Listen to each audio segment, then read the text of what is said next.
الحمد لله نحمده ونستعينه ونستغفره ونؤمن به ونتوكل عليه ونعوذ بالله من شرور أنفسنا ومن سيئات أعمالنا من يهد الله فلا مضل له ومن يضلله فلا هادي له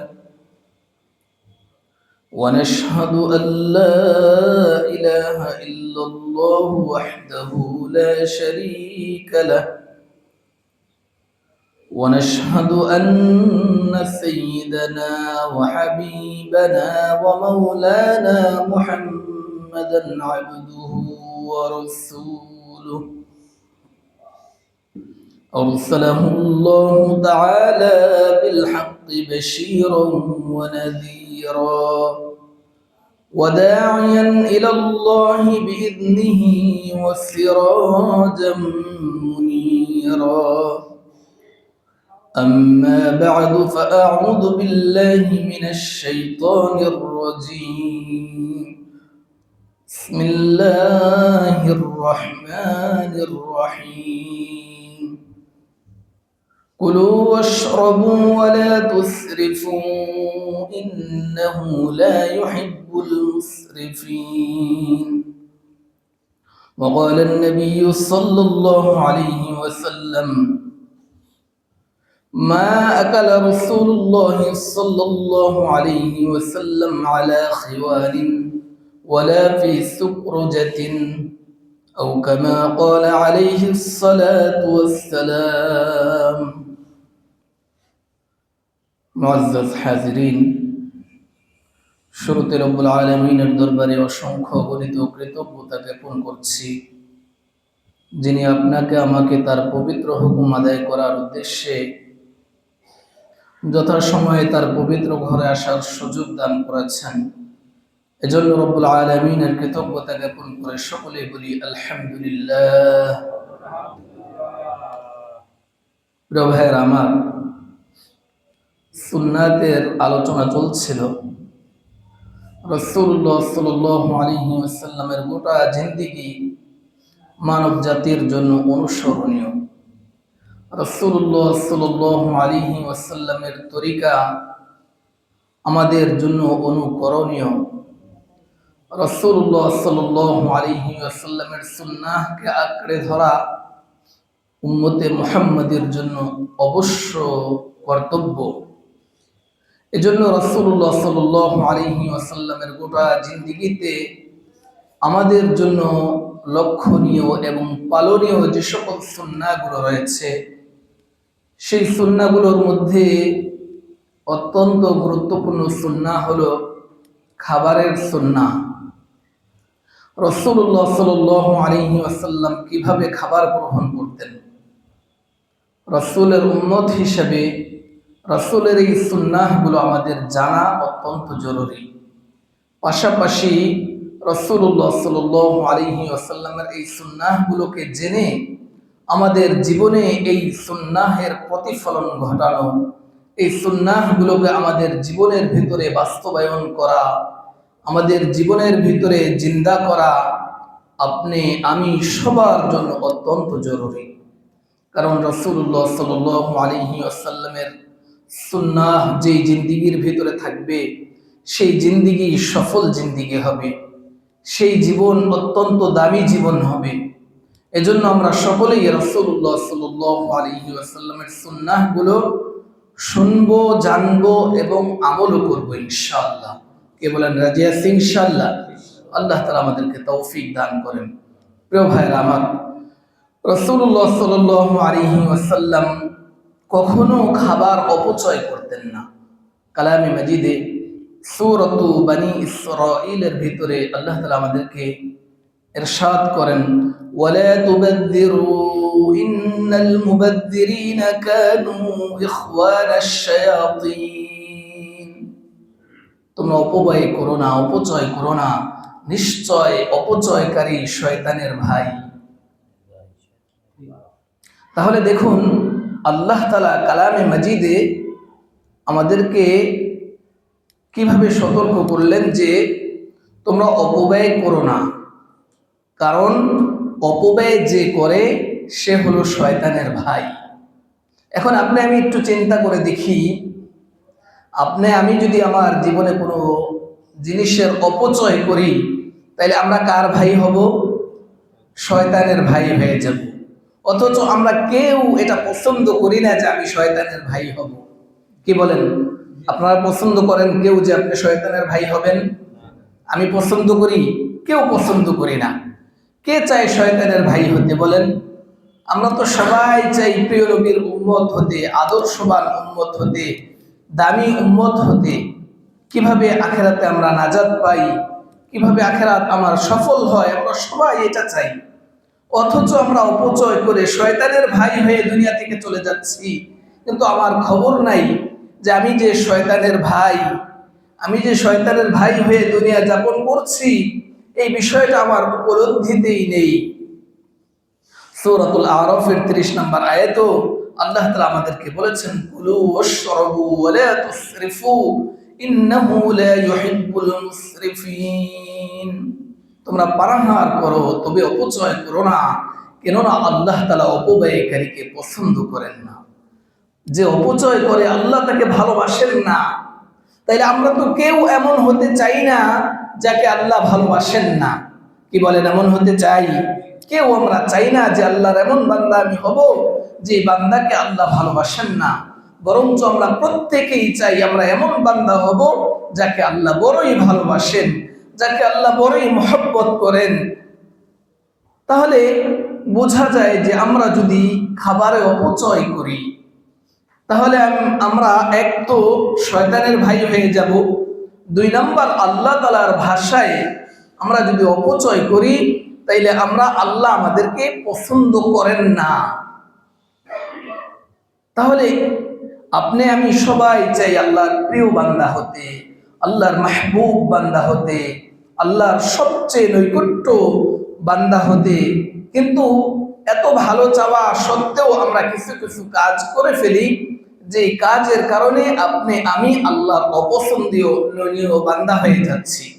এজন্য অপচয় থেকে আমাদেরকে অত্যন্ত সতর্ক থাকতে হবে। দেখুন, অপচয় শুধু খাবারের ভিতরেই নয়, জীবনের প্রতিটি ক্ষেত্রে অপচয় থেকে আল্লাহ নিষেধ করেছেন। শুধু খাবারে অপচয় বিষয়টি এমন নয়, বরং সব ক্ষেত্রেই অপচয় থেকে আল্লাহ তাআলা আমাদেরকে নিষিদ্ধ করেছেন। যেমন ধরুন, আমরা যারা দিনদার, নামাজি, ভালো মানুষ যারা, আমরাও অপচয় করি, কিন্তু আমরা খেয়াল করি না যে এটা অপচয় হয়।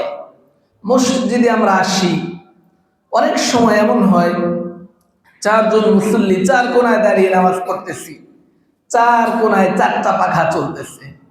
3 জন মুসল্লি 10টা পাখা চলতেছে মসজিদের ভিতরে। এমন হয় কি হয় না? হয়। অথচ আমরা খেয়াল করি না। আমরা খেয়াল করলে 3 জন মুসল্লির জন্য তো একটা পাখাই যথেষ্ট। কি বলেন? 3 জন মুসল্লি যদি আমরা এক জায়গায় দাঁড়াই, একটা পাখা আমাদের জন্য যথেষ্ট না? অথচ আপনি দাঁড়াইলেন ওই কোনায়, আমি দাঁড়াইলাম এই কোনায়, আরেকজন ওই কোনায়, 3 জন 3 কোনায়, আরো ওই কোনায় 6টা পাখা চলে, কিন্তু আমি খেয়াল করি না। এভাবে আমি অপচয় করছি, কিন্তু আমরা খেয়াল করি না যে আমার দ্বারা অপচয় হচ্ছে, আমার কারণে অপচয় হচ্ছে। অনেক সময় মসজিদে নামাজ শেষ, 2-4 জন মুসল্লি বসে থাকে, কিন্তু পুরা মসজিদের সব পাখাগুলো চলতে থাকে।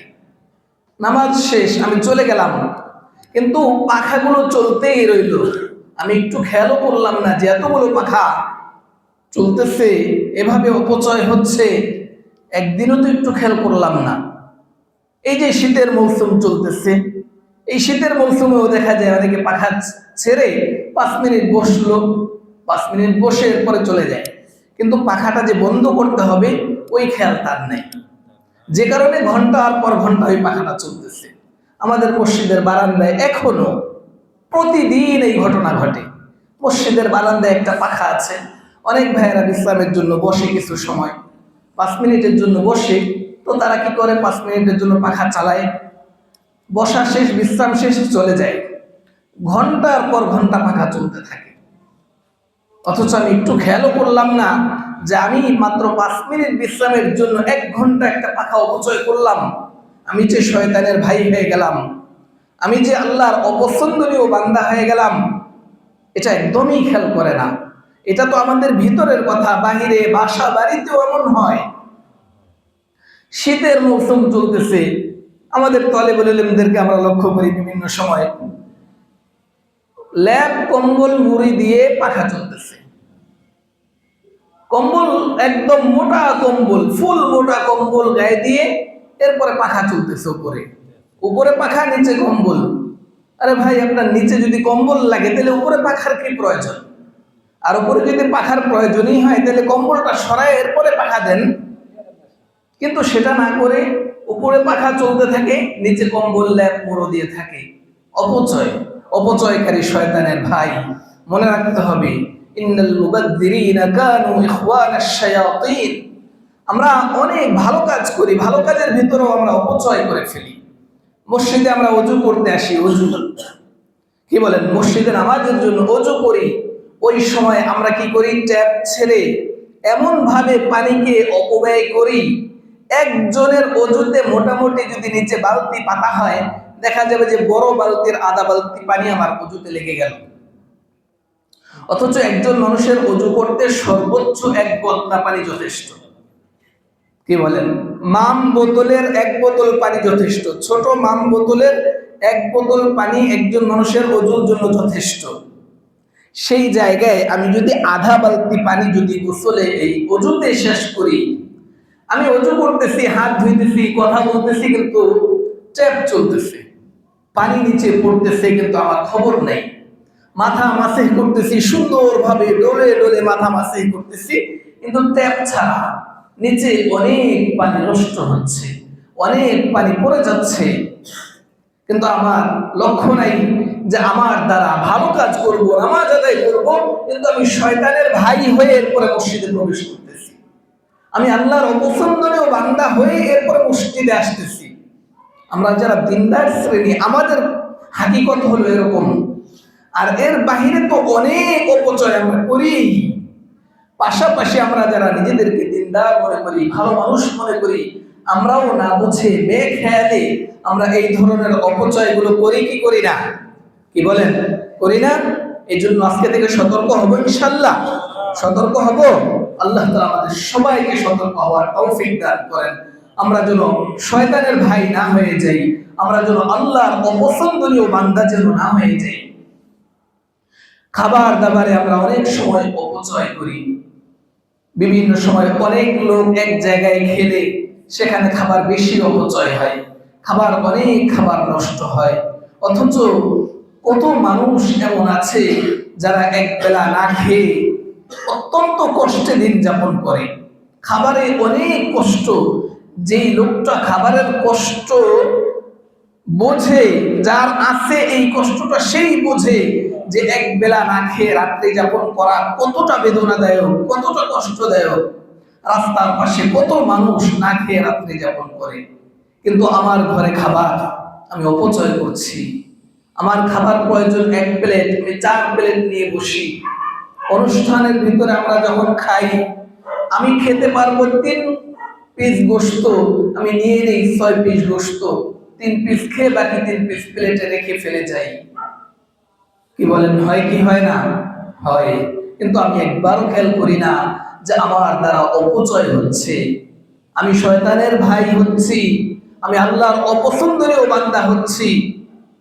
এজন্য প্রিয় ভাইয়েরা আমার, এই বিষয়গুলো খুব লক্ষ্য রাখতে হবে, এই বিষয়ে অত্যন্ত যত্নবান হতে হবে। আমার দ্বারা যেন কোনো বিষয় অপচয় না হয়, কোনো জিনিস যেন আমার অপচয় না হয়। সময় অপচয় এটা অত্যন্ত ক্ষতিকর, এই ব্যাপারে আমাদের একদমই আমরা উদাসীন। এই জীবনের মহামূল্যবান এক একটা মুহূর্ত, এটা তো আল্লাহর ইবাদত করার জন্য, এটা আল্লাহর নৈকট্য লাভের জন্য, আল্লাহর প্রিয় হওয়ার জন্য। এই মহামূল্যবান সময় আমরা অন্যের গীবত করে করে শেষ করে দিই। মহামূল্যবান সময় আমরা গীবত শিকায়েত করে করে শেষ করে দিই। মহামূল্যবান সময় অনর্থক বসে থেকে শেষ করে দিই। নামাজের সময় কিন্তু আমাদের নামাজ পড়ার খেয়াল নেই, নামাজ পড়া সম্ভব না, সময় হাতে নেই, কিন্তু আমি ঘন্টার পর ঘন্টা দোকানে বসে থাকি, বাহিরে ঘুরি, বাজারে ঘুরি, কিন্তু 10 মিনিটের জন্য মসজিদে আসার ফুরসত আমার হয় না। অথচ সারাদিনে কত সময় আমি নষ্ট করি। এই মহামূল্যবান এক একটা মুহূর্ত যা একবার বিগত হয়ে যায়, দ্বিতীয়বার আর কোনোদিন আমার জীবনে এই মহামূল্যবান সম্পদ ফিরে আসবে? কি বলেন? আজকের জুমার দিন যে চলে যাচ্ছে, আর কোনোদিন এই দিন আমার ফিরে আসবে? আমার জীবন থেকে তো এই দিন হারিয়ে যাবে, আর কোনোদিন এই দিন আমার কাছে ফিরে আসবে না।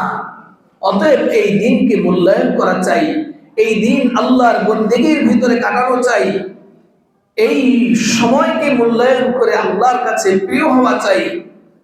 সময়কে কাজে লাগিয়ে আল্লাহর প্রিয় বান্দা হওয়া উচিত। এজন্য এখন থেকে সতর্ক হই যে আমার মহামূল্যবান সময় যা একবার চলে যায়, দ্বিতীয়বার আর কোনোদিন ফিরে আসবে না। এই মহামূল্যবান সময় যেন আমি অনর্থক নষ্ট না করি। নামাজ না পড়ে আমরা সময় ব্যয় করে দিই, আল্লাহর হুকুম, আল্লাহর বিধানগুলো ছেড়ে আমি সময়কে কাজে লাগাই, কাজ করি, কিন্তু আল্লাহর বিধান মানি না, নামাজ পড়ি না, আল্লাহর হুকুম ছেড়ে দেই। মনে করি যে আমার তো অনেক কাজ, আমার কাজ করতে হবে। কাজ, দুনিয়ার কাজ যদি এত গুরুত্বপূর্ণ হয়, যেই কাজের জন্য আল্লাহর হুকুমকে ছেড়ে দিতে হয়, তাইলে আপনার অবস্থাটা কি হবে বলেন? আপনার আমার দুনিয়া তো এজন্য না যে শুধু কাজ করব, কাজ তো হলো এজন্য যে আল্লাহর হুকুম মানার পাশাপাশি দুনিয়াতে চলতে গেলে প্রয়োজন, এজন্য হলো কাজ। কিন্তু আল্লাহর বিধান লঙ্ঘন করে কাজ করা, এটা তো বড়ই দুঃখজনক। এই কাজ আমাকে একদিন বড় পেরেশানিতে ফেলে দিবে, বড় বিপদের সম্মুখীন করে ছাড়বে। এজন্য প্রিয় ভাইয়ের আমার, আল্লাহর দেওয়া এই মহামূল্যবান নিয়ামতকে অত্যন্ত গুরুত্বের সাথে কাজে লাগাতে হবে। এই সময় শেষ হয়ে যাওয়ার পরে এরপরে আমি হাজার আফসোস করে আর এই সময় ফিরিয়ে আনতে পারবো না। এজন্য সময়ের অপচয় রোধ করতে হবে। আমার মহামূল্যবান সময় যেন অনর্থক অবহেলায়, হেলায় খেলায় যেন নষ্ট না হয়ে যায়। প্রতিটা মুহূর্ত যদি আমি আল্লাহর বন্দিগির ভিতরে কাটাই, আমার জীবন মহা সাফল্য হবে, আমার জীবন মহামূল্যবান হবে, বিরাট দামি হবে। আল্লাহ তাআলা আমাদেরকে তৌফিক দান করুন। এরপরে আসি, আমরা অনেক সময় এমন হয় যে একাধিক লোক খেতে বসি। অনেক সময় ধরেন একটা প্লেটের ভিতরে ফল দেওয়া আছে, কলা আছে, তরমুজ আছে, আরো বিভিন্ন জাতীয় ফল। 4 জন বসছে, কিন্তু একজনের খাওয়ার স্পিড 5G। হ্যাঁ, একসাথে একটা কলা মারে, একটা আপেল, একটা লেবু, মানে 3-4 পদ একসাথে মুখে দিয়ে দেয়। 4 জন বসে আছে, তারা একটা খাওয়া শেষ করতে করতে সে 5টা খেয়ে ফেলে। কি বলেন, এমন হয় কি হয় না? অনেক সময় এমন হয়। এই বিষয়টা খেয়াল রাখতে হবে। একসাথে একাধিক খাবার মুখে দেওয়া এটা উচিত না। একসাথে অনেকগুলো খাবার মুখ পুরে দেওয়া, মুখ ভরে দেওয়া, আর অন্যের খাবার খেয়ে ফেলা, এটা উচিত নয়। একসাথে খেতে বসেছি, অন্যের প্রতি লক্ষ্য রাখতে হবে। আমি যতটুকু খাচ্ছি, আমার ভাইও যেন ততটুকু খেতে পায়, আমার ভাইও যেন তার চেয়ে বেশি খেতে পারে। এই ইকরাম করা, এই খেয়ালটুকু রাখা যে আমার দ্বারা যেন অন্যের ক্ষতি না হয়। আমি তার অংশটুকু খেয়ে নিলে সে কষ্ট পাবে না? পাবে না? কি বলেন? সে কষ্ট পাবে, তার কষ্ট হবে। এজন্য একসাথে খেতে বসলে একসাথে অনেকগুলো খাবার মুখে দিয়ে দ্রুত খাবার শেষ করে দেওয়া, এটা উচিত হবে না, এটা ঠিক হবে না। অনেক সময় এমন হয় যে খাবার খেতে বসেছি, মেহমান চলে এসেছে, তো এই সময় আমরা কি করি যে ভাই একটু বসেন, খায়া লই। কি বলেন? এমন করি না? মেহমান আসছে, আমি খেতে বসছি, আমার সাথে বিশেষ জরুরি কথা আছে বা বিভিন্ন যে কোনো প্রয়োজনে সে আমার কাছে এসেছে, এখন আমি খাইতে বসছি, আমি তারে বললাম যে ভাই একটু বসেন, আমি খায়া লই। আল্লাহ রাসূলের শিক্ষা এটা না। আল্লাহ রাসূলের শিক্ষা হলো কেউ যখন খেতে বসে অন্য কেউ যদি তখন চলে আসে তাকে খাবারে শরীক করা, তাকে খাবারে দাওয়াত দেওয়া, এটা আল্লাহ রসুলের শিক্ষা। আল্লাহ রসুল যখনই খানা খেতেন কোনো ব্যক্তি যদি ওই সময় উপস্থিত হয়ে যেত তাকে ছাড়া আল্লাহ রসুল খেতেন না। সাহাবায়ে কেরামের শিক্ষাও এটাই ছিল। সাহাবায়ে কেরাম যখন খানা খেতেন তখন অন্য কোনো কেউ যদি তার কাছে চলে আসতো তখন তিনি তাকে অবশ্যই খাবারে শরীক করতেন, খাবারে শরীক করার জন্য দাওয়াত দিতেন। এটা আমাদের অত্যন্ত গুরুত্বের সাথে লক্ষ্য রাখতে হবে। আমি খাচ্ছি আর আমার ভাই পাশে বসে আছে, এটা তো দেখতেও খারাপ দেখা যায়, কি বলেন? হয়তো একদিন একটু আমার কম হয়ে যাবে, কিন্তু আমার ভাই তো খুশি হবে, কি বলেন? আমার ভাই খুশি হবে না? একজন মেহমান আমার ঘরে আসলো আর আমি পেট পরে খেলাম আর সে শুধু তাকিয়ে তাকিয়ে দেখলো, এটা কোন মুসলমানের শিক্ষা হতে পারে? এটা মুসলমানের শিক্ষা না। আল্লাহ রসুলের সুন্নাহ হলো কোন মানুষ যখন খাওয়ার সময় তোমার ঘরে চলে আসে তখন তাকে তোমার খাবারে শরীক করো। এতে তোমার যদি কষ্ট হয় কিন্তু তোমার খাবারের ভিতরে বরকত দিয়ে ভরে দিবেন কে? আল্লাহ। এই জন্য প্রিয় ভাইয়েরা আমার, এই শিক্ষা আমরা গ্রহণ করবো ইনশাআল্লাহ। সবাই আমরা এই শিক্ষাটা গ্রহণ করব। আমরা যখন খেতে বসবো তখন অন্য কেউ যদি এসে পড়ে তখন তাকে অবশ্যই তাকে খাবারে দাওয়াত দিব। এরপরে দাওয়াত দেওয়ার পরে যদি তার জরুরত না থাকে, তার যদি পেট ভরা থাকে, সে খেয়ে এসে থাকে, সে যদি অপারগতা প্রকাশ করে তাহলে অসুবিধা নেই। কিন্তু আমি আমার থেকে, আমার জায়গা থেকে অবশ্যই তাকে আহ্বান করব, অবশ্যই তাকে আমি দাওয়াত দিব, অবশ্যই তাকে আমি বলবো যে ভাই আপনি আমার সাথে বসেন, আমার খাবারে কোনো অসুবিধা হবে না, আপনি আমার সাথে খান। আমি আমার পক্ষ থেকে অবশ্যই তাকে দাওয়াত দিব। অনেক সময় এমন হয় যে কেউ দাওয়াত দিল, আমারও ক্ষুধা আছে পেটে, একজন দাওয়াতও দিচ্ছে, কিন্তু লৌকিকতার কারণে, লজ্জা শরমের কারণে আমরা বলি যে না ভাই আমার ক্ষুধা নাই, খাই নাই। আমি বললাম না ভাই খাই আসছি, কি বলেন? এমন হয় কি হয় না? একজন আমাকে খাবার স্বাদ দিচ্ছে, এখন আমি বললাম যে না ভাই আমি খেয়ে আসছি, অথচ আমি খাই নাই। অথবা বলি যে ভাই আমার ক্ষুধা নাই, অথচ আমার পেটে ক্ষুধা। তাহলে এই কথাটা কি সত্য কথা হলো? কি বলেন? এই কথাটা কি সত্য কথা হলো? এটা তো মিথ্যা বললাম। আমার ভাই আমাকে খেতে দাওয়াত দিয়েছে, আমার যদি অপারগতা থাকে আমি সেটা বলতে পারি, সত্য কথাটা তো বলতে হবে। কিন্তু আমি যদি একটা মিথ্যা কথা বলে দিই যে আমি খেয়ে আসছি বা আমার ক্ষুধা নাই, এটা তো মিথ্যা হবে। আল্লাহ রাসূল সাল্লাল্লাহু আলাইহি ওয়াসাল্লাম বলেছেন, লা তাজমা'আন্না জু'আন ওয়া কাযিবান, তোমরা মিথ্যা এবং ক্ষুধা একত্র করো না। একবার আল্লাহ রাসূল খেতে বসেছেন, কিছু সাহাবায়ে কেরাম আসছেন, তো তাদেরকে আল্লাহ রাসূল খেতে দাওয়াত দিলেন যে তোমরা আমার সাথে বসো এবং তোমরা খাবারে শরীক হও। তারা বললেন যে ইয়া রাসূলুল্লাহ আমরা তো খেয়ে আসছি, আমাদের তো কোনো ক্ষুধা নেই। অথচ তাদের পেটে ক্ষুধা ছিল, তারা ক্ষুধার্ত ছিল। তখন আল্লাহ রাসূল বললেন যে লা তাজমা'আন্না জু'আন ওয়া কাযিবান, তোমরা মিথ্যা এবং ক্ষুধাকে একত্র করে দিও না। কারণ তোমার পেটে ক্ষুধা আর তুমি বললা যে আমার ক্ষুধা নাই, এক তো ক্ষুধা আছে আবার বললা মিথ্যা, এই দুইটাকে একত্র করে ফেললা, এটা অনুচিত, এটা উচিত নয়। মুসলমানের জন্য এমন মিথ্যা বলা এটা উচিত নয়। আমি খেতে পারবো না, আমার ভিন্ন কোনো ওজর থাকলে আমি সেই ওজর বলি, বা আমি খাবো না, আমার খাওয়ার এখন প্রয়োজন নেই সেটা বলি, কিন্তু আমার ক্ষুধা নাই, এটা হলে মিথ্যা হবে। এমন সরাসরি মিথ্যা বলা উচিত হবে না। এমন সরাসরি মিথ্যা না বলে আমরা কৌশল করে বলতে পারি যে ভাই আমার খাবারের ব্যবস্থা আছে, আমার ঘরে খাবার আছে, আমি এখন খাবো না।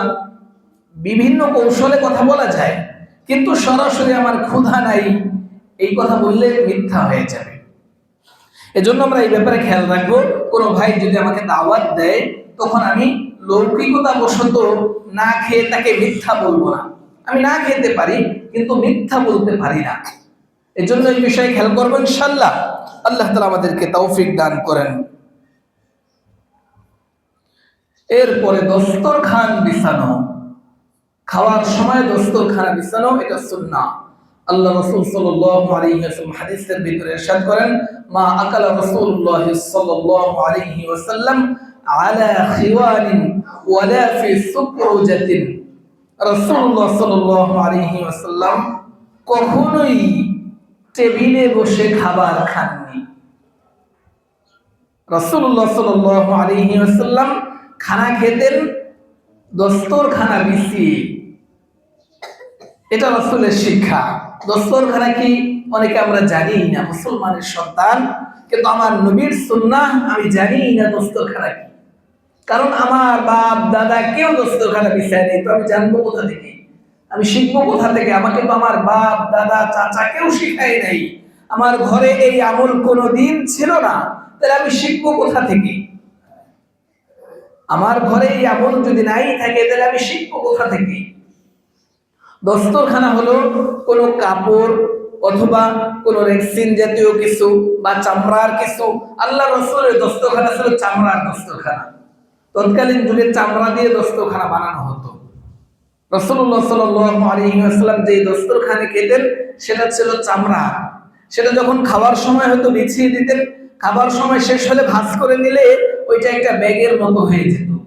সফর করলে ওইটা নিয়ে সফর করতেন, ওটার ভিতরে কাপড় চোপড় জিনিসপত্র রেখে এরপরে সফর করতেন। খাওয়ার সময় হলে সেটাকে বিছিয়ে এরপরে খানা খেতেন। তো এই দস্তরখানের আমল এটা প্রত্যেকের ঘরে চালু করা উচিত। একটা দস্তরখানা এটা কত টাকা দাম? হাজার হাজার টাকা। কি বলেন? আপনার আমার ঘরে কত ধরনের কত কিছু শোভা পায়, কত ধরনের কত আলমারি, ড্রেসিং টেবিল, শোকেজ, কত কিছু আমরা ঘরের ভিতরে রাখি। 100 টাকা 200 টাকা দিয়ে একটা দস্তরখানা কি আমরা রাখতে পারি না? কি বলেন? আল্লাহ রাসূলের একটা সুন্নাহ কি আমার ঘরে থাকতে পারে না? পারে না? মুসলমান হিসাবে আল্লাহ রাসূলের এই সুন্নাহ কি আজীবন বর্জন করে যাব, নাকি আল্লাহ রাসূলের এই সুন্নাহকে আমরা চিন্তা করব? কি বলেন? কেউ তো কোনো কথা বলে না। সবাই কি চিন্তা করবে না? নাকি পাক্কা ইরাদা বাপ দাদাই করে নাই আমিও করব না? কি বলেন? করবেন না করবেন না? কারা কারা করব দেখি তো, দস্তরখানের আমল কারা কারা করব? আল্লাহ তাআলা এই সুন্নাহকে জিন্দা করার তৌফিক দান করেন। হতে পারে এই একটা সুন্নাহকে অনুসরণ করার কারণে কাল কিয়ামতের ময়দানে আপনাকে আমাকে আল্লাহ নাজাত দিয়ে দিবেন। আমি আল্লাহ রাসূলের ভালোবাসায় যদি আমি আমার বাপ দাদাকে দেখি নাই, কাউকে দেখি নাই, কিন্তু আমি আল্লাহর এক বান্দার কাছ থেকে শুনেছি যে আল্লাহ রাসূল যখনই খানা খেতেন তখন দস্তরখানা বিছিয়ে এরপরে খানা খেতেন। তো আল্লাহ রাসূলের এই সুন্নাহকে জিন্দা করার জন্যই শুধু যদি আমি আমার ঘরে এই আমলটা চালু করে দেই, হতে পারে যে আল্লাহ তাআলা আমাকে এই এক সুন্নাহর বিনিময়ে কাল কিয়ামতের ময়দানে মাফ করে দিবেন। আল্লাহ তাআলা আমাদের সবাইকে তৌফিক দান করেন। আমরা আমাদের পূর্বের যেই সকল ভ্রান্তি ছিল, যেই সকল ভুলের মধ্যে আমরা ছিলাম, সেই ভুল থেকে বেরিয়ে আমরা যেন সুন্নাহকে অনুসরণ করতে পারি, আল্লাহ আমাদের সবাইকে তৌফিক দান করেন। প্রিয় ভাইরা আমার, দস্তরখানার সুবিধা হলো দস্তরখানা বিছিয়ে খেলে খাবার পড়ে গেলে সাথে সাথে খাবারটি তুলে খাওয়া যায়। এটা হলো দস্তরখানার সুবিধা। মুসলমানের জন্য খাবার পড়ে গেলে সেই খাবার রেখে দেওয়া এটা শয়তানের কাজ, এটা শয়তানের জন্য রেখে দেওয়া হয়। এই খাবার রেখে দেওয়া এটা আল্লাহ রাসূলের সুন্নাহ না। আল্লাহ রাসূল কখনো খাবার পড়ে গেলে সেই খাবার রেখে দিতেন না, বরং সেই খাবারকে তুলে হাতে নিয়ে খেয়ে ফেলতেন। তাহলে আমাদের জন্য সুন্নাহকে অনুসরণ করতে হলে খাবার যদি পড়ে যায় তাহলে সেই খাবার তুলে খেতে হবে। এটা আমার নবীজির সুন্নাহ, এটা আমার প্রিয় নবীর সুন্নাহ। এখন আমি এই সুন্নাহকে তখনই তো পালন করতে পারবো যখন আমি দস্তরখানা বিছিয়ে খাবো। আমি যদি দস্তরখানা না বিছিয়ে খাই, আমার প্লেটের নিচে ময়লা থাকবে না? থাকবে না? ময়লা থাকবে। সেই একটা ভাত উঠিয়ে ধুয়ে খাওয়া এটা তো আমার জন্য কষ্টকর। অনেক সময় নিচেও পড়ে যেতে পারে। আমি উপরে বসেছি, নিচের থেকে একটা খাবার উঠায় এরপরে ধুইয়া এরপরে খাবো, এত ভদ্রলোক কি আমরা হয়েছি নাকি? কি বলেন? এই সামর্থ্য কয়জনের হবে? তো এজন্য আমরা খাওয়ার আগেই আল্লাহ রাসূলের এই সুন্নাহকে যদি অনুসরণ করি যে দস্তরখানা বিছিয়ে খাই, তখন আমার একটা সুন্নাহ আমল করতে যায় আরো কয়েকটা সুন্নাহর আমল হয়ে যাবে। এজন্য আমরা প্রত্যেকেই খানা খাওয়ার শুরুতে দস্তরখানা বিছিয়ে এরপরে খানা খাবো। দস্তরখানা কাপড়েরও হতে পারে, রেক্সিনের হতে পারে, চামড়ার হতে পারে, আপনার সামর্থ্য অনুযায়ী যে কোনো একটা কাপড় দিয়ে আপনি বানিয়ে নিতে পারেন। তবে একটা বিষয় খেয়াল রাখতে হবে, দস্তরখানা হতে হবে পরিচ্ছন্ন। দস্তরখান যারা আমরা দিনদার, যারা আমরা ভালো মানুষ, সুন্নাহকে ফলো করি, আমরাও একটা বিষয় খেয়াল করি না। দস্তরখানা ওই যে জীবনে একবার কিনছি, চলছে তো চলছেই, ওই দস্তরখানা জিন্দিগিতে আর ধুয়াও দেখি না। ওই দস্তরখানা থেকে গন্ধ আসে, ওই দস্তরখানা বিছায়া খাওয়া তো মানে রুচিতেই ধরে না, এমন হয় অনেক সময়। এটা যেন না হয়। দস্তরখানা হবে অত্যন্ত পরিষ্কার পরিচ্ছন্ন। দস্তরখানার উপরে কোনো ময়লা ফেলা এটা অনুচিত। ময়লার জন্য আলাদা বাটি থাকতে পারে, ময়লার জন্য আলাদা কিছু থাকতে পারে। দস্তরখানাকে আমরা ময়লা ফেলার জায়গা বানাবো না, এটা সুন্নাহ না। দস্তরখানা ময়লা ফেলার জন্য নয়, দস্তরখানা খাবার পরে গেলে সেটা উঠিয়ে খাওয়ার জন্য। তাহলে আমি আমার ময়লাগুলো যদি দস্তরখানার উপরে ফেলে দেই, তাহলে আমার খাবার যখন দস্তরখানার উপরে পড়ে যাবে, সেই খাবার তুলে খেতে আমার রুচিতে ধরবে? ধরবে না, স্বাভাবিক কথা। এই জন্য দস্তরখানে আমরা কখনোই ময়লা ফেলবো না। হাড্ডি কাটা বিভিন্ন ময়লা এগুলো আমরা আলাদা বাটিতে ফেলবো, এগুলো আমরা দস্তরখানার উপরে কখনোই ফেলবো না। অনেক সময় হাত ধোয়ার জন্য চিলমচি আমরা ব্যবহার করে থাকি বা কোনো পাত্র ব্যবহার করে থাকি, সেটাও দস্তরখানের উপরে রাখি। সেটাও দস্তরখানের উপরে রাখার জিনিস নয়, সেটাও দস্তরখানের বাহিরে রাখা উচিত। চিলমচি হাত ধোয়ার জন্য এটা দস্তরখানের বাহিরে রাখা উচিত। এই চিলমচিটা যেটার ভিতরে পানি ফেলবো, বালতি হতে পারে, চিলমচি হতে পারে, এগুলো এমন ময়লা হয়ে থাকে যে খাবার খাওয়ার সময় অত্যন্ত দুর্গন্ধ আসে। এগুলো উচিত নয়। এগুলো অত্যন্ত সুন্দর এবং পরিচ্ছন্ন পরিষ্কার রাখা চাই। এগুলো দৈনিক ধুয়ে ফেলে এরপরে যদি আমরা ব্যবহার করি তাহলে এটা সবচেয়ে উত্তম। কিন্তু ওগুলার ভিতরে ময়লা লেগে থাকলো, এক মাসেও একবার ধুইলাম না, আর খাবার খেতে বসলে সেই বালতি এনে হাত ধুইলাম, তো খাবারের রুচি নষ্ট হবে। আল্লাহ রাসূলের সুন্নাত হলো পরিষ্কার পরিচ্ছন্নতা। তো এই পরিচ্ছন্নতার সুন্নাহ যদি আমার ভিতরে না আসে, তাহলে আমি অন্যান্য সুন্নাহগুলো সুন্দরভাবে পালন করতে পারবো না। এজন্য আমরা এই বিষয় অত্যন্ত খেয়াল রাখবো যে আমার দস্তরখানা হবে অত্যন্ত পরিচ্ছন্ন। খাবার পড়ে গেলে যেন আমি সুন্দরভাবে তুলে খেতে পারি। হাড্ডি কাটা এগুলো ফেলার জন্য অন্য একটা পাত্র রাখবো, এবং হাড্ডি কাটা এগুলো আমরা পানিতে ফেলবো না, এটা অনুচিত। কারণ হাড্ডি এগুলো জিনের খাবার, কুকুরের খাবার, বিড়ালের খাবার। কাটা এগুলো বিড়ালের খাবার, অন্য একটা প্রাণীর খাবার। আল্লাহ এই খাবারগুলো প্রাণীদের জন্য সৃষ্টি করেছেন। আমি যদি হাড্ডিটা পানির ভিতরে ফেলে দেই, তখন কি কোনো প্রাণী ওই হাড্ডিটা খেয়ে মজা পাবে? কি বলেন? একটা প্রাণী আপনার আমার ফেলে দেওয়া হাড্ডিটা খেয়ে জীবন ধারণ করে।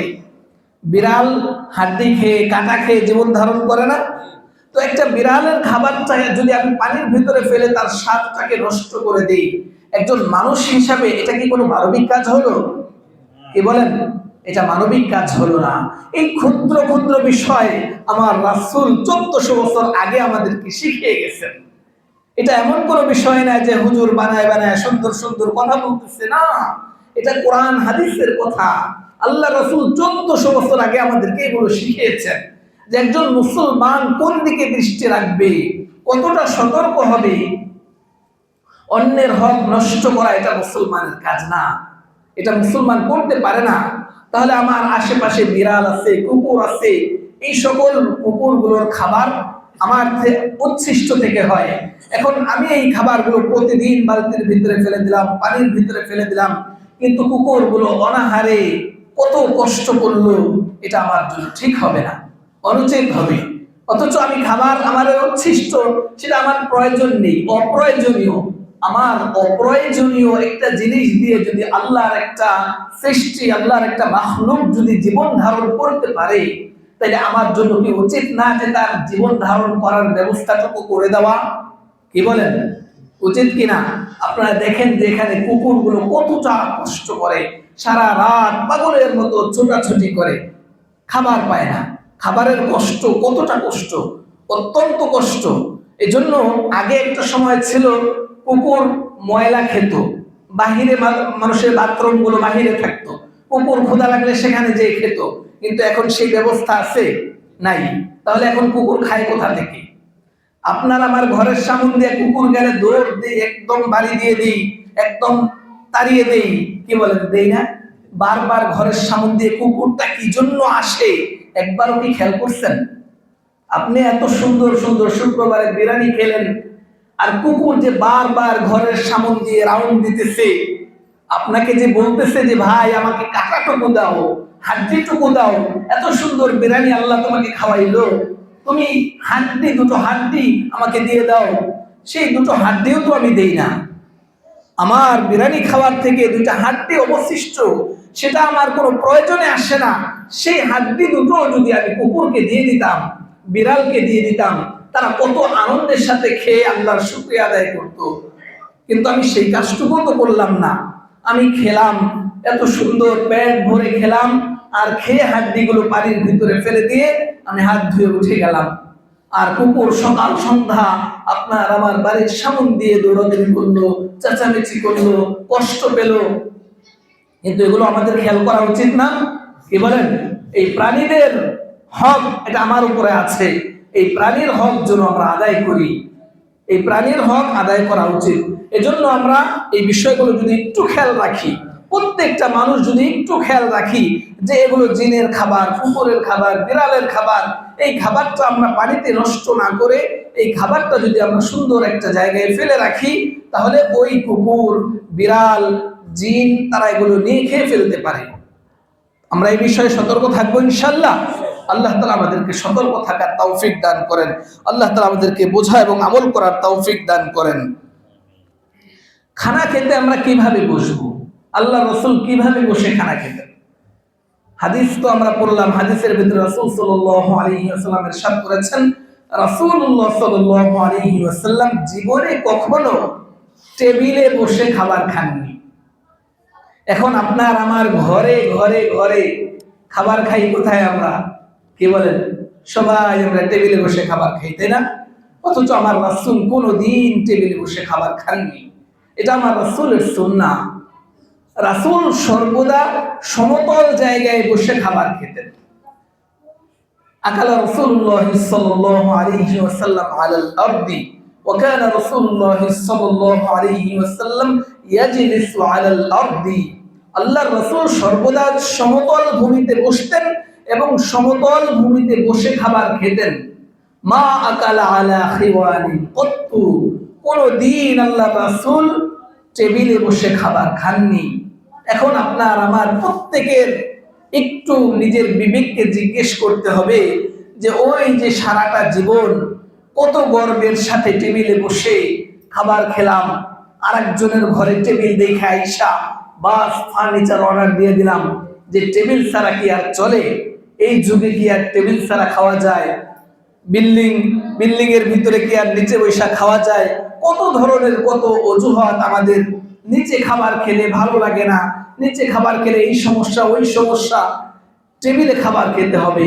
কিন্তু একবারও কি নিজের বিবেককে জিজ্ঞেস করলাম, আমার রাসূল কি কখনো টেবিলে বসে খেয়েছিলেন? আমার নবী যদি টেবিলে বসে না খান, তাহলে আমি কি অনুসরণ করে টেবিলে বসে খাই? কাকে অনুসরণ করছি আমি? কার অনুসরণ করে আমি টেবিলে বসে খাচ্ছি?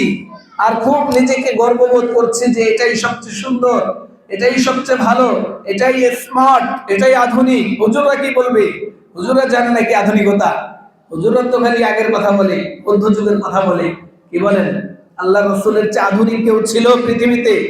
আল্লাহ রাসূলের চেয়ে স্মার্ট কেউ ছিল পৃথিবীতে? কেউ থাকবে পৃথিবীতে? কোনোদিনও না, কোনোদিনও না। এজন্য প্রিয় ভাইয়েরা আমার, আমরা প্রত্যেকেই মুসলমান। আমার আদর্শ কে? মুহাম্মদুর রাসূলুল্লাহ। আমরা অনুসরণ করব কাকে? মুহাম্মদুর রাসূলুল্লাহকে। আমরা অনুসরণ করব না কোন কাফেরকে, কোন মুশরিককে, কোন পশ্চিমা সভ্যতাকে আমরা অনুসরণ করব না। আমরা অনুসরণ করব আমার রাসূলকে। আমার রাসূল কোথায় বসে খেতেন, আমার রাসূল কিভাবে বসে খেতেন, আমি তো অনুসরণ করব আমার নবীকে। আমার নবী যদি টেবিলে বসে খাবার না খেয়ে থাকে, তাহলে আমি কোন মুখে টেবিলে বসে খাবার খাই? কেন আমি টেবিলে বসে খাবার খাই? আমার নবী তো কোনোদিনও খাননি, তাহলে আমি কেন খাবো টেবিলে বসে? আপনি একটু খেয়াল করেন, বাংলাদেশে আমরা টেবিলে বসে খাই, বাহিরের দেশগুলোতে, বিশেষ করে আরব দেশগুলোতে এখনো ফ্লোরের উপরে, হোটেলের ভিতরে ফ্লোরে বসে খায়, হোটেলের ভিতরে ফ্লোরে বসে খায়। পাকিস্তানের অনেক হোটেল আমরা ইউটিউবে সার্চ দিয়ে দেখবেন যে ফ্লোরে বসে খায়, হোটেলের ভিতরে। আমাদের দেশে ঘরের ভিতরেই তো হোটেল সে খায় না, ফ্লোরে বসে খায় না, টেবিল ছাড়া খায় না। দোকানে গেলে তো কোনো কথাই নেই, দোকানে গেলে তো কোনো কথাই নেই, ঘরের ভিতরেও তো মানুষ ফ্লোরে বসে খায় না। অথচ এটা সবচেয়ে সুন্দর পদ্ধতি। আমরা যদি একটু সুন্দর করে নেই তাইলেই সুন্দর হয়ে যায়। এখন আমরা সুন্দর ব্যবস্থা করি না, কিন্তু অজুহাত দিই এটা কি করা যায় নাকি, এটা কি হয় নাকি। আরে ভাই, আপনি সুন্দর গালিচা বিছান না, ঘরের ভিতরে কার্পেট বিছান না, সুন্দর একটা কার্পেট খাবারের জায়গায় বিছাই দেন, দেখেন কত সুন্দর লাগে। দামি একটা কার্পেট গালিচা আপনি বিছাই দেন না, এরপরে সেখানে বসে খান, দেখবেন কত সুন্দর লাগবে, ভালো লাগবে। এখন আপনি নিচে ফ্লোর পাকার উপরে বসে তো খাওয়া সম্ভব না, একটু সিম্পল কথা, সহজ কথা। যেহেতু এখানে খাওয়া সম্ভব না, আপনি একটা ভালো বিছানা বিছাই দেন, সেখানে বসে খান, খাওয়ার জন্য একটু ব্যবস্থা করে নেন। আপনি 20,000 টাকা দিয়ে টেবিল চেয়ার সব কিনতে পারেন, কিন্তু 5,000 টাকা দিয়ে একটা সুন্দর গালিচা কিনতে পারেন না। 20,000 টাকা দিয়ে যদি এত সুন্দর একটা টেবিল কেনা যায়, তাহলে আল্লাহ রাসূলের অনুসরণ করব এই নিয়ত করে কি 5,000 টাকা দিয়ে একটা সুন্দর ম্যাট কেনা যায় না? ফ্লোর ম্যাট কেনা যায় না? ফ্লোর ম্যাট বিছালে কত সুন্দর লাগে। ফ্লোর ম্যাট কিনেন এবং সেখানে বসে নিচে বসে খান। এজন্য আমার খেয়াল করতে হবে, আমি যেন আল্লাহ রাসূলের সুন্নাহ বিরোধী কোনো কাজ না করি, আমি যেন আল্লাহ রাসূলের সুন্নাহ অনুসরণ করি। আমার প্রতিটা কাজ যেন রাসূলের সুন্নাহকে অনুসরণ করে হয়, আমার কাজগুলো যেন রাসূলের সুন্নাহর খেলাফ না হয়। তবে একটা কথা মনে রাখতে হবে, এটা কিন্তু হারাম না, টেবিলে বসে খাওয়া হারাম না, অনুত্তম খেলাফে সুন্নাহ, অনুত্তম খেলাফে সুন্নাহ। এটাকে আমি হারাম বলছি না, আবার কেউ ভুল বুঝবেন না যে হুজুর তো হারাম একদম নিষেধ করে দিচ্ছে, যাই আজকে টেবিল ভাঙবো, পরে আমার বিপদে ফেলাইবেন। এটা কিন্তু হারাম বলি নাই আমি, হারাম না, বাকি হলো অনুত্তম। আমার রাসূল কোনোদিন টেবিলে বসে খাননি। আমরা চেষ্টা করবো তো ইনশাল্লাহ, ফ্লোরে বসে খাওয়ার ব্যবস্থা করে নিলেই হয়ে যায়। মানুষ যেটা চিন্তা করে, যেটা চায়, যেটা করতে চায়, সেটা হয়ে যায়। এজন্য আমরা চেষ্টা করবো ইনশাল্লাহ, প্রত্যেকেই চেষ্টা করবো, আমরা নিচে এমন সুন্দর ব্যবস্থা করব যাতে আমার নিচে বসে খেতেই ভালো লাগে। বসবো কিভাবে? আমার রাসূল কিভাবে বসে খেতেন? হাদিসের ভিতরে বুখারী শরীফের riwayat রাসূল আরবি সাল্লাল্লাহু আলাইহি ওয়াসাল্লাম ইরশাদ করেন, আকুলু কামা ইয়াকুলুল আবদু ওয়া আজলিসু কামা ইয়াজলিসুল আবদু। খাবার এটা আল্লাহ তাআলার নিয়ামত, আল্লাহ তাআলা আমার মনিব আর আমি আল্লাহর গোলাম। কি বলেন? আল্লাহ আমার মনিব না, আমি আল্লাহর গোলাম না? খাবার আল্লাহর নিয়ামত না? তো আল্লাহর নিয়ামতের সামনে আমি অত্যন্ত বিনয় প্রদর্শন করব। আল্লাহ রাসূল বলেন যে আমি খাই যেমন একজন গোলাম খায়, আমি বসি যেমন একজন গোলাম বসে। কারণ আল্লাহর নিয়ামত, আমি খাচ্ছি, তো আমি আল্লাহর সামনে এমন ভাবে বসি যেমন ভাবে গোলাম বসে। মনিবের সামনে গোলাম যেভাবে বসে, আমি ঠিক সেভাবে বসি এবং ঠিক সেভাবে বসে খাই। অহংকারের মতো না বসে, বরঞ্চ গোলাম আব্দিয়াত প্রকাশ পায় আল্লাহর নিয়ামতের সামনে নিজেকে ছোট করে, আল্লাহর মুখাপেক্ষী করে এরপরে বসা। এটা হলো সুন্নাহ, খাবারের সুন্নাহ। এটা বিশেষ কোনো পদ্ধতি একদম 2 হাঁটু উঠায় খেতে হবে অথবা 1 হাঁটু উঠায় খেতে হবে, তার 2 পা বিছিয়ে খেতে হবে, বিষয়টা এমন না। যেই পদ্ধতিতে বসলে গোলামি প্রকাশ পায় সেটাই সুন্নাহ। যেই পদ্ধতিতে বসলে গোলামি প্রকাশ পায়, আল্লাহর সামনে, মনিবের সামনে গোলাম যেভাবে বসে ঠিক সেভাবে বসে খাওয়া, এটাই হলো সুন্নাহ। এখন এটা 2 হাঁটু ফেলেও হতে পারে, 1 হাঁটু উঠিয়েও হতে পারে, 2 হাঁটু উঠিয়েও হতে পারে। তো বুঝে গেল তো কিভাবে আল্লাহ রাসূল খেতেন, আল্লাহ রাসূল কিভাবে বসতেন। ফ্লোরে বসতেন এবং গোলাম যেভাবে বসে ঠিক সেভাবে বসতেন। মুনিবের সামনে মুনিবের অনুগ্রহ আমি গ্রহণ করছি, মুনিবের দেওয়া নিয়ামতকে আমি গ্রহণ করছি, তো মুনিবের সামনে তো আমি ওইভাবে বসবো যেইভাবে গোলাম মুনিবের সামনে বসে। আল্লাহ রাসূলের শিক্ষা এটাই ছিল। এজন্য আমরা গোলামের মতো বসে খাবো তো ইনশাল্লাহ, নাকি অহংকারের মতো পা ঝুলিয়ে ঝুলিয়ে খাবো? গোলামের মতো বসে খাবো। আল্লাহ রাসূল আমাদেরকে যেমনি শিক্ষা দিয়েছেন আমরা ঠিক সেমনি খাবো, ঠিক তেমনি ভাবে খাবো। খাওয়ার এই সকল সুন্নাহগুলো আমরা অনুসরণ করবো ইনশাল্লাহ। একটা একটা সুন্নাহকে যদি আমরা অনুসরণ করতে থাকি, আমার ঘর সুন্নাহ দিয়ে ভরে যাবে, আমার সন্তানরা সুন্নাহ শিখবে, আমার পরিবার পরিজন তারা সবাই সুন্নাহর উপর আমল করে গোটা জীবন আমল না করেও শুধু সুন্নাহর উপর আমল করে সারা দিন নেকিতে ভরে যাবে। এজন্য এই সকল সুন্নাহর উপর আমল করতে রাজি আছি ইনশাআল্লাহ? সবাই আমল করবো ইনশাআল্লাহ? নাকি শুধু শুনবো আর মসজিদ থেকে বের হয়ে সব শেষ? কি বলেন? এজন্য আলোচনা হয়। আলোচনা তো এজন্য যেন আমাদের জীবনের ভিতরে এই সব সুন্নাহগুলো এসে যায়। আল্লাহ তাআলা আমাদের সব ভাইকে কবুল করেন, আমাদের সবাইকে রাসূলের এই সুন্নাহকে অনুসরণ করে আমাদের জীবনকে মহা মূল্যবান এবং সাফল্যমণ্ডিত করার তৌফিক দান করেন। ওয়া আখিরু দাওয়ানা আলহামদুলিল্লাহ।